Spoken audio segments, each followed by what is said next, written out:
The first sketch tool we'll take a look at is the line. First, notice that the line tool has a drop-down menu, and it contains the line tool and the centerline tool.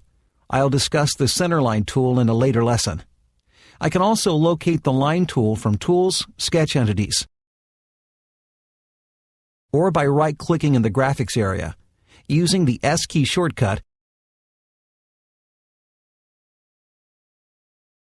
or using mouse gestures by holding down the right mouse button and dragging to the left. For now, I'll activate the line tool by clicking the line icon in the drop-down menu or click the main icon itself. As I move the cursor into the graphics area, you see that it has changed to a pencil with a line underneath. This is to let me know which tool is active. If I switch to other tools by clicking on these Sketch Tools icons, you can see the cursor feedback will change. Let me get back to the line tool. To create a line, I click to begin, move my cursor, and click again. After selecting the second time, you can see a point was added, and another line segment has started. This is a convenient way to create a chain of lines. I simply continue to click and more line segments are added.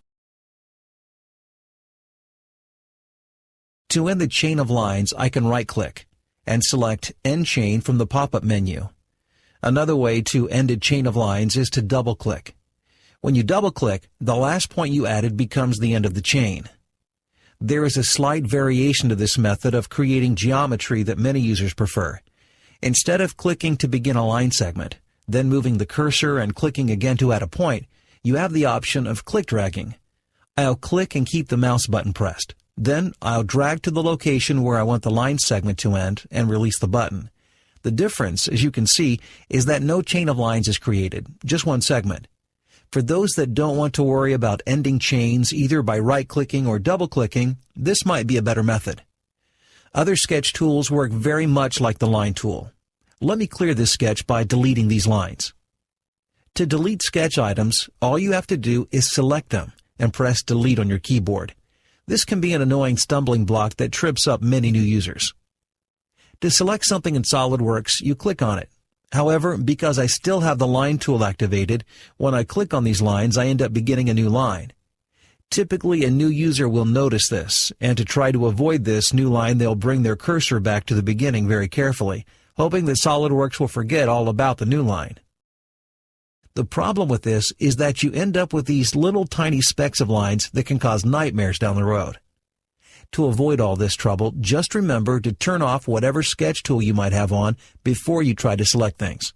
Turning a sketch tool off is easy.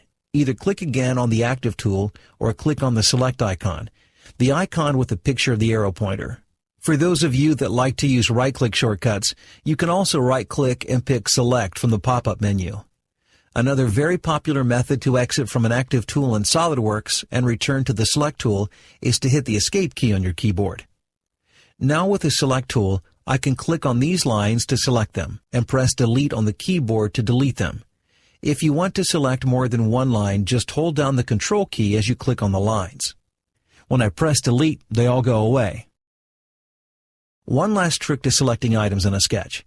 If you have a group of items to select, you can click and drag a box around them to select them all at once.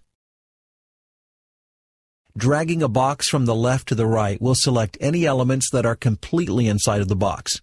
Notice the box selection appears in a solid line. Dragging from the right to left will select any elements inside of the box or crossing the box boundaries. This time, notice the box selection appears with a dashed line.